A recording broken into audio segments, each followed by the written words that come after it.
The morning Imani found out she was pregnant, she burned the eggs. She didn't notice right away. She was standing at the stove in her apartment, phone in one hand, staring at the little plastic test, sitting on the edge of the bathroom sink. Except she wasn't in the bathroom anymore. She was in the kitchen, and the smoke detector was screaming. And she still couldn't take her eyes off that second pink line. 2 lines.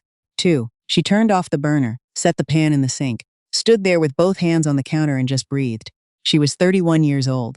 She had just been promoted to head of acquisitions at Darden & Cole, the kind of promotion that made her mother cry happy tears on the phone and made her dad go quiet in that proud way he never quite knew how to say out loud. She had a 5-year plan. She had a savings account. She had a boyfriend of 2 years who told her every Sunday morning that she was the most important thing in his life. She had 2 pink lines. Imani pressed her palms flat against the cool granite and told herself to think clearly. She was good at thinking clearly. It was one of the things people said about her. Imani keeps a cool head, and she had always worn that like a badge. But right now her chest felt like something small and fragile was trying to find room inside it. She thought about Roland. She smiled before she even meant to. He would be home by 6. She would tell him over dinner. She would make something nice, light candles maybe, and she would watch his face when she slid the test across the table. She already knew what he would do. He would go still for just a second. That thing he did when something hit him deep, and then he would reach for her hand and hold it with both of his. She already knew. She was sure of it. She told him at 6:47, no candles, no dinner, just the 2 of them standing in the hallway because she couldn't wait. She held out the test and said his name and watched his face. He went still, but not the way she expected. Okay, he said. Just that. Okay. Like she'd told him a meeting got rescheduled. Imani lowered her hand. Okay? He ran a hand over the back of his neck. We should talk about this. We are talking about it. Really talk. Like sit down and think through our options. She heard the word options and felt something cold move through her. Roland, what are you saying? He said all the right things after that. He said he loved her. He said he just wanted to make sure they were ready, that this was a big decision, that they should take time to think. He held her hand. He made her tea. He kissed her forehead before bed and said, "We'll figure it out." But she lay awake that night listening to him breathe and kept hearing that one word, options. 3 weeks later, Imani was sitting in her OB's office at Mercy General for her first prenatal appointment, ultrasound image in both hands, staring at something that looked like a bean with a heartbeat, a fast little flicker, there and there and there. She had come alone. Roland had a conference call he couldn't move. She sat in the parking garage afterward and looked at the photo for a long time. The tech had printed 2, one for her, one for the father. Imani had taken both. Her phone buzzed. Roland, how'd it go? Sorry again about the call. She typed back. Good, got to hear the heartbeat. She stared at the message for a second, then added, it was beautiful. He sent a heart emoji. She put the phone face down in her lap and sat with the quiet. Something had been shifting between them since the night she told him. Small things. He'd started staying later at the office. He mentioned a colleague named Petra from the downtown branch more than once. Offhandedly. The way people do when something isn't offhand at all. He'd taken a call in the bathroom last Thursday night and come out looking like he'd been rinsing his face. Imani was not a dramatic person. She did not create problems where none existed. But she was also not stupid, and she had learned, in 31 years of living, to pay attention to the feeling in her stomach that had nothing to do with morning sickness. She drove home. She made Tate soup. She told herself she was tired and hormonal and she needed to stop. She almost believed it. It was a Tuesday when everything broke open. She was at Mercy General again. A follow-up, nothing serious. Her blood pressure had been slightly elevated, and her doctor wanted to check it. The appointment was quick. She was out in 40 minutes, still in her work blazer, heels clicking on the polished floor toward the elevator. She had the second ultrasound photo in her bag. She'd meant to put it in a frame. She kept forgetting. The elevator opened on the lobby level, and she stepped out and turned left toward the main entrance. And that was when she saw him. Roland. He was maybe 30 feet away, near the patient check-in desk, and he was not alone. He was standing beside a woman Imani had never seen. Tall, dark hair, maybe late 20s, and the woman was visibly, unmistakably pregnant. 7 months, maybe 8, and Roland had his hand on her lower back. The way you touch someone you know. The way you touch someone you're not worried about touching in public because it's already become ordinary. Imani stopped walking. The woman said something and Roland leaned down to hear her, and when he came back up he was smiling. That specific smile, the warm one, the private one. Imani knew that smile. She had thought, until this moment, that it was hers. The ultrasound photo slipped from her fingers. She didn't notice it fall. She just stood there in the middle of the lobby. People moving around her on both sides, watching Roland put his arm around a pregnant woman in a hospital, and look at her the way he used to look at Imani when they were first falling in love. Someone bumped her shoulder. She blinked. Roland hadn't seen her. He was guiding the woman toward the elevator, one hand still at her back, saying something that made her laugh. Imani bent down and picked up the ultrasound photo from the floor. She straightened up. She walked to the main entrance, pushed through the glass doors, and stood outside in the October air until she could remember how to breathe. She didn't call him. She didn't text. She drove to her parents' house on the other side of the city and sat in their driveway for 10 minutes before going in. Her mother, Carolyn, took one look at her face and said, "What happened?" Not a question. Her mother never wasted question marks on things she already knew. Imani sat at the kitchen table, the same table she'd done homework at, fought at, cried at, and told her everything. The options comment, the late nights, the name Petra, and then the lobby. All of it. Carolyn sat across from her and didn't say a word until Imani was done. Then she reached across and covered Imani's hand with both of hers. "How far along is she?" "I don't know." "Far. Further than me." Her mother's jaw tightened, just slightly. "Okay. Please don't say just okay right now." "That's what he said." "I can't hear that word." "I was going to say, okay, you're staying here tonight." Carolyn squeezed her hand. "And okay, your father is going to need a minute to calm down before you talk to him, so maybe let me handle that part." Imani laughed. It came out a little broken. "Okay." Her dad, Walter, appeared in the doorway 3 minutes later in his undershirt, still holding the remote, and the look on his face when Carolyn caught his eye told Imani that her mother had some kind of silent communication superpower that 40 years of marriage had built between them. He set down the remote. He came to the table. He sat down next to Imani and put his arm around her without saying anything, and that was worse. In the best possible way. Because she started crying then. The real kind. The kind that had been sitting behind her sternum since the hospital parking garage. "Let it out," her dad said. "Let it all out right now. And then we're done with that." She did. And then she was. She confronted Roland the next morning. She gave him the chance she probably didn't have to give him. Because she was raised to be fair even when she was furious. He didn't deny it. Petra had been. He used the word connection, someone he'd met 8 months ago at a work event. He said it had been a mistake. He said he hadn't known what to do. He said the pregnancy was unexpected for both of them. He said Imani was still the person he loved, that this was different, that he could still be there for her and for their baby. "Stop." Imani held up her hand. "Stop talking." He stopped. "You have been lying to me for 8 months, she said. "While I was building my career, while I was building us, while I was." She pressed her lips together. "And you let me find out in a hospital lobby. You let me find out by accident. Imani, I am asking you to leave my apartment. Today. Can we just—" "Today, Roland." He left. She stood at the window and watched his car pull out of the lot and disappear around the corner, and she felt 1,000 things and none of them were what she expected. She had expected devastation. She had expected to fall apart. Instead she felt, underneath everything, something that took her a moment to name. Relief. Like a door she hadn't known was locked had just clicked open. The weeks that followed were not easy. She would not pretend they were. She was 31 and pregnant and newly single. And while she had her parents and her best friend Tamara, who showed up with soup and terrible reality TV and the exact right amount of silence, she still had to go to work every morning and be Imani, the department head, the cool-headed one, the one who kept it together. She had to smile across conference tables while her back hurt and her ankles swelled, and she answered emails about acquisition timelines like she wasn't also rearranging her entire life from the inside out. But she did it. Every day she did it. Her OB, a quiet, unhurried woman named Dr. Whitmore, told her at 12 weeks that everything looked perfect. The baby, a girl Imani found out at 16 weeks, alone again in that small dim room with the ultrasound screen, was healthy and strong and right on track. Imani cried this time too, but differently. Not the broken kind, the full kind. She started setting up the second bedroom. She painted it a soft sage green. Her dad put together the crib and cussed at the instructions and made her laugh so hard she had to sit down.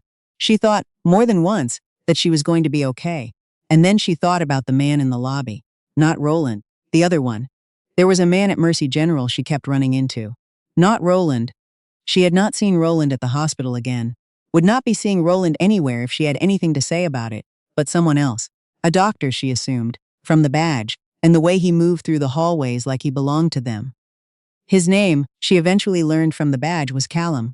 The first time she noticed him, he was holding the elevator for her without her having to hurry. Small thing. She thanked him. He nodded once and looked back at his phone. She forgot about it.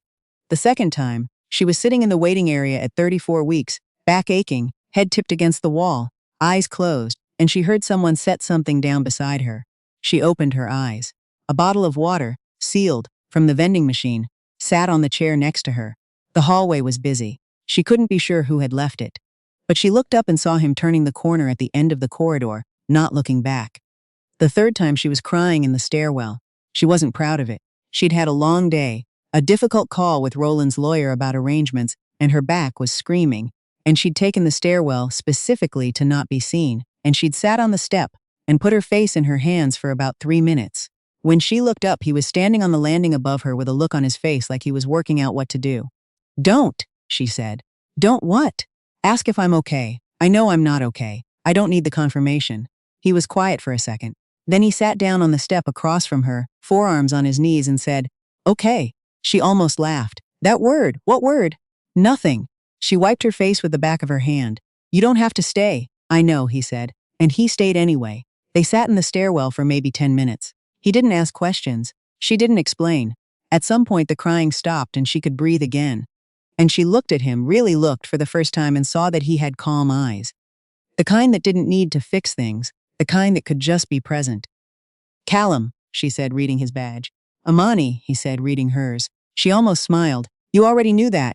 "I did," he admitted. She stood up, straightened her coat, picked up her bag. "Thank you," she said, "for not asking." He nodded once. She pushed through the stairwell door. On the drive home, she thought about those calm eyes for longer than she meant to. Tamara noticed before Imani was ready to admit anything. The doctor, Tamara said, 3 weeks later, sitting cross-legged on Imani's couch with a bowl of popcorn. "The stairwell guy." "I didn't say stairwell guy. You said a doctor," with the exact same voice you use when you're trying to sound casual about something you're not casual about. Imani said nothing. "Imani, he's just..." She stopped, started again. "He's been kind, that's all. He's been kind in a way that's not performative, and it's been a while since I've experienced that, so I noticed it. That's it." Tamara looked at her with deep, theatrical skepticism. "That's it," Imani said firmly. But 2 days later, she was back at Mercy General for her 36-week check, and when she came out of the appointment and found Callum in the hallway.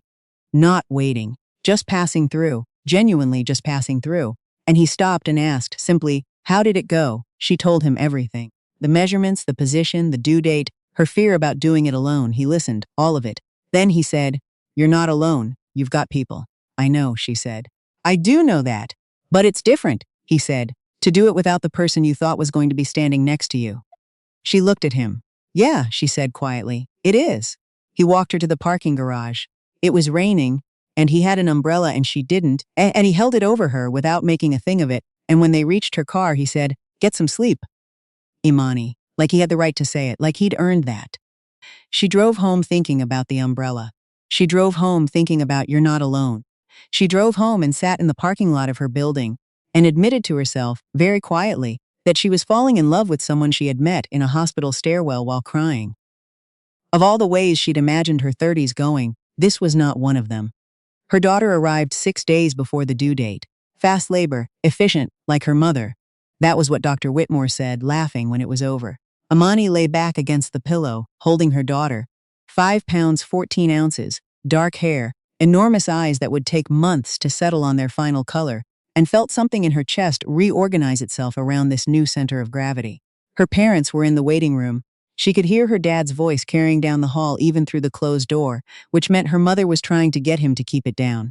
She texted Tamara. "She's here. She's perfect." Tamara's response was mostly emoji and partially unintelligible, and exactly right. Roland texted too an hour later. He said congratulations. He said he hoped they were both healthy. She replied with a brief thank you and set her phone face down on the bedside table. She looked at her daughter. Her daughter looked back. It was the most uncomplicated conversation Imani had ever had. She had already chosen the name, Vera. Short, strong, nobody else's. Her grandmother's middle name. "Hi, Vera," she said. Vera yawned. "Fair enough," Imani said. She wasn't expecting Callum to come by the hospital room. They hadn't made plans, they weren't. Whatever they were or weren't, it didn't include plans. He knocked on the open door late that afternoon, and stood in the doorway with a look on his face like he wasn't sure he was allowed in. "You don't have to stand in the hall," Imani said. He came in. He looked at Vera. Something moved across his face. Something open and wondering that he didn't bother to hide, and Imani thought, not for the first time, that this was a man who did not expend much energy performing emotions he didn't feel, which meant the ones he showed were real. "She looks like you," he said. "You've barely seen my face." "I've seen your face," he said like that settled it. She laughed. Vera stirred. He stayed for an hour. He didn't hold Vera. He didn't push for that, but he sat in the chair beside the bed, and they talked like they had never not talked, easy and unhurried. And when her parents came back in, and her dad looked at Callum with the long evaluating look that Walter reserved for new information, Callum stood up, shook his hand, introduced himself like a person who had nothing to be nervous about. Later, after Callum had gone and Vera was asleep, and her parents were getting coffee downstairs, Imani's mother appeared in the doorway. "He's the one who's been kind," Carolyn said. Imani didn't even pretend to not know what she meant. "Yeah, Her mother looked at her for a long second. "Your dad likes him." Dad liked him after 30 seconds. "Your dad has good instincts." Carolyn came into the rooms and smoothed the blanket at the foot of the bed. "Don't make him wait too long. Men like that. The quiet ones who show up without being asked. They don't make a lot of noise about their feelings. They just eventually stop coming around." Imani looked at her sleeping daughter. She thought about the elevator, the water bottle, the stairwell, the umbrella. She thought about "You're not alone." "I know, Mom," she said. She called him 2 weeks after she got home. She had Vera in one arm, phone in the other, standing in the sage green nursery at 2 in the morning because that was her life now, and she had made her peace with it. She called and he picked up on the second ring, already awake, because apparently he had difficult hours too. He was an ER attending, and his schedule was a puzzle she hadn't fully solved yet. "Callum," she said. "Imani," no surprise. Like he'd been expecting it. "How are you?" "Tired." "Good." She looked down at Vera's face, eyes closed, small mouth working at nothing. "I've been thinking about what you said, about not being alone." He waited. "I don't want to," she started over. "I'm 31 with a 2-week-old and a complicated recent history, and I'm not looking for anything that's going to make my life more complicated." "Okay," he said. "But I'm also," she exhaled, "I trust you. I didn't expect to trust someone new for a long time. And I do. And I think I'm too practical to pretend I don't know what that means." The line was quiet for a moment. When he spoke again, his voice was different. Lower, warmer. "I've been waiting for you to figure out what you want to do with that." "How long?" "Since the stairwell," he said simply. She sat down in the glider. Vera sighed in her sleep. Outside, the city was doing its quiet nighttime thing. Distant sirens, a car somewhere, the ordinary sounds of a world still turning. "Can I buy you coffee?" Imani said. "When I've slept enough to be a functional human person again." "You can buy me coffee," he said. "It might be a while." "I know," he said. "I'm not going anywhere." The coffee was 3 weeks later, a Saturday morning, Vera in the carrier on Imani's chest, because Tamara had canceled at the last minute, and Imani had made a decision not to let perfect be the enemy of good. Callum met them at a place near the park. Low-key, unhurried, exactly the kind of place he would pick. And when he saw Vera for the first time outside a hospital room, with actual daylight on her face, he looked at her the way you look at something you didn't know you'd been missing. He ordered their coffees without asking Imani what she wanted, because he had apparently been paying attention to her long enough to know. He was right. She sat across from him in the morning light, with her daughter sleeping against her chest, and her hands wrapped around a cup. That was exactly what she needed, and she thought about 2 pink lines, and a burned pan of eggs, and a word that felt like a door closing, and she thought about the lobby, that terrible, clarifying moment in the lobby, and she thought about how the worst moments of her life had rearranged themselves, slowly and without her permission, into something that looked a lot like a beginning. "You're thinking loudly," Callum said. "Occupational hazard," she said. "I'm in acquisitions. I'm always evaluating. What's your assessment?" She looked at him across the table, at the calm eyes, at the man who had sat in a stairwell and not asked questions and not gone anywhere. "Strong fundamentals," she said. "Long-term potential." He smiled. The real one, the one she'd been watching come out more and more, and Vera chose that exact moment to make a small sound and stretch one tiny fist up toward the air, and Callum reached out instinctively and let her grab his finger, and she held on. Imani watched her daughter hold on. "Yeah," she said quietly. "I think we're going to be just fine."